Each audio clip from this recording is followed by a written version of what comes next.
I'm Gina Daniels. This is my interpersonal communication project for Liberty University, HSCO 508. Interpersonal communication functions as a way for individuals to negotiate identities through talking and listening. This communication process is where we exchange verbal and nonverbal messages to each other through our body language, tone of voice, facial expressions, a lot of different things like that can be interpersonal communication. Interpersonal communication is a two-way communication with individuals talking. Has to be two individuals talking in interpersonal communication. Other than that, it's just communication.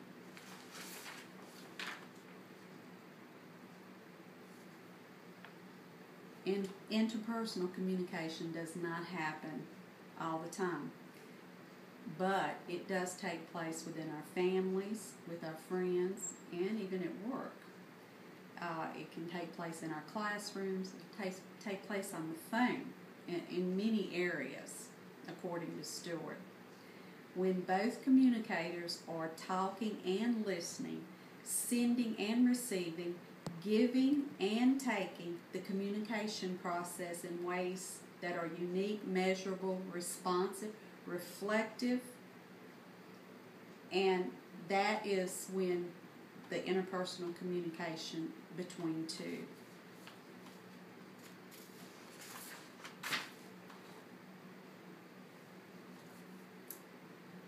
How interpersonal communication can improve my life?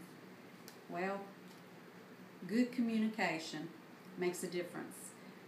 A lot of employers look for individuals who have good interpersonal communication skills.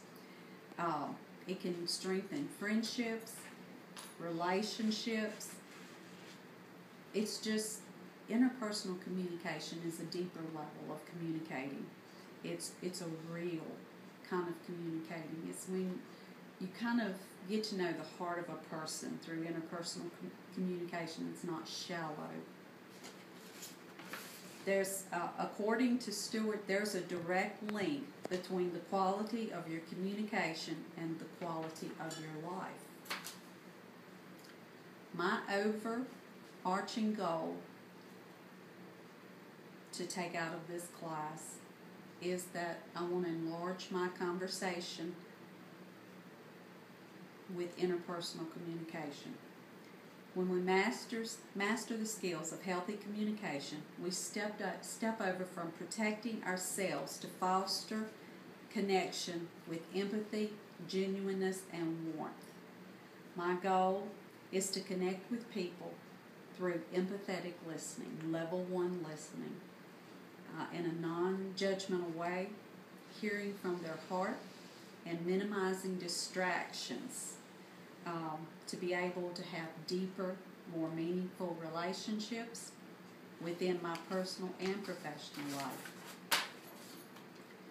Enlarging my conversation means that I'll be able to listen empathetically, and the way to do that is to develop my focusing skills, my encouraging skills, and my reflecting skills. Empathetic listening, which is level 1 listening, is when we view others through the I'm okay, you're okay attitude. That's when you're not placing judgment on others by putting myself in the other's position.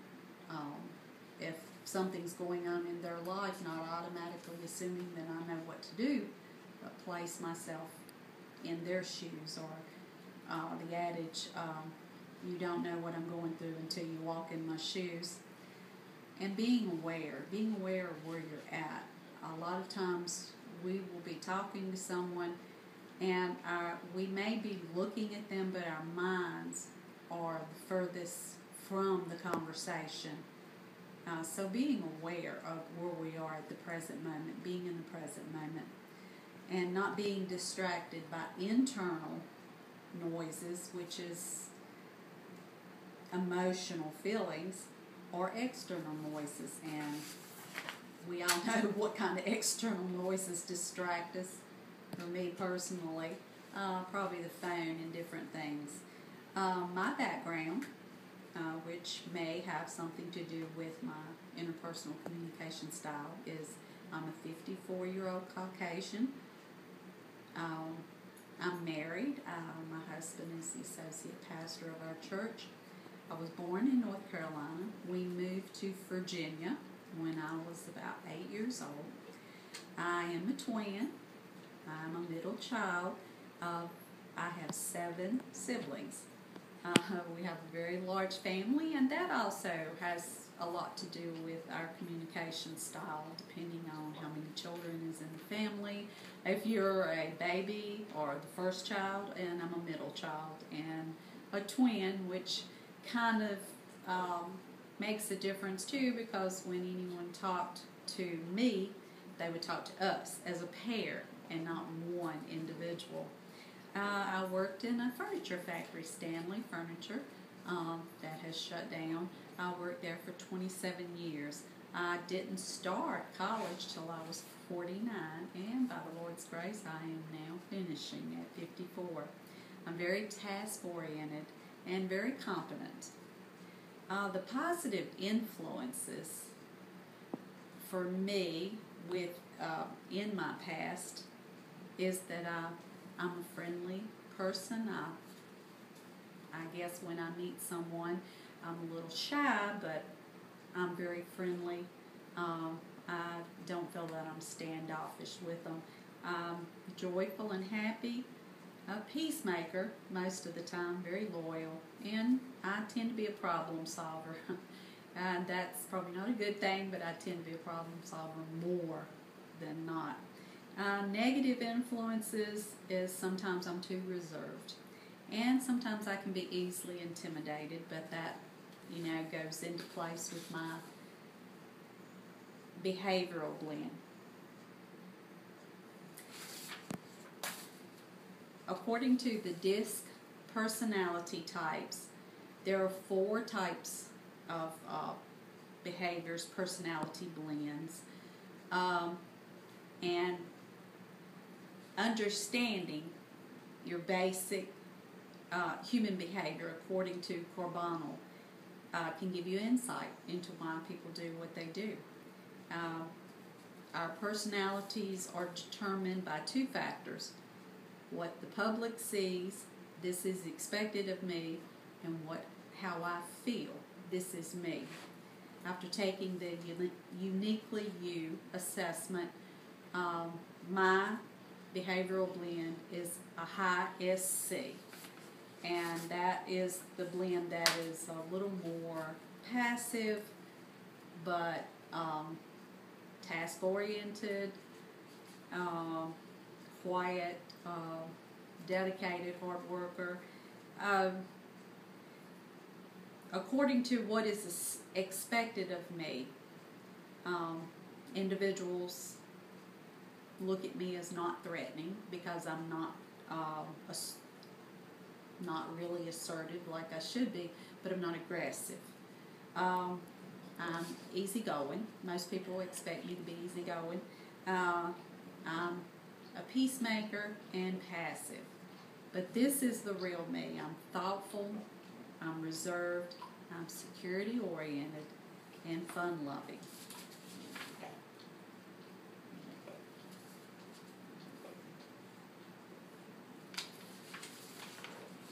Potential barriers.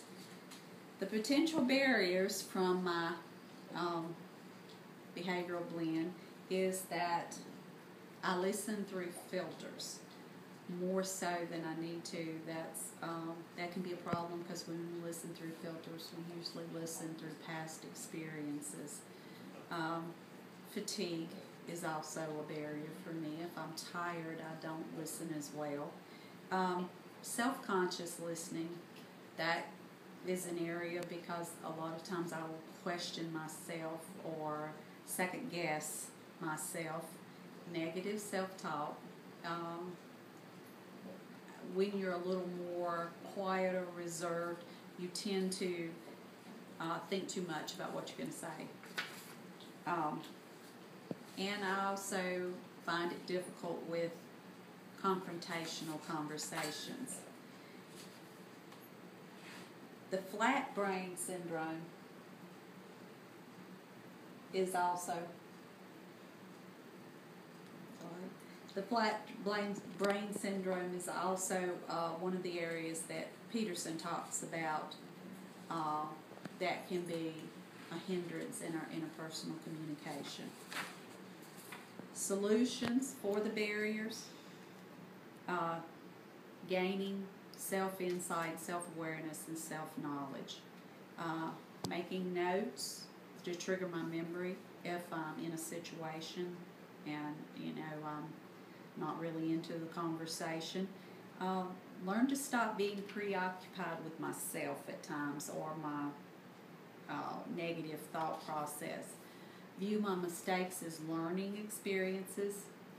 Use supportive internal dialogue instead of suppressive dialogue, and learn to be more assertive and expressive with others.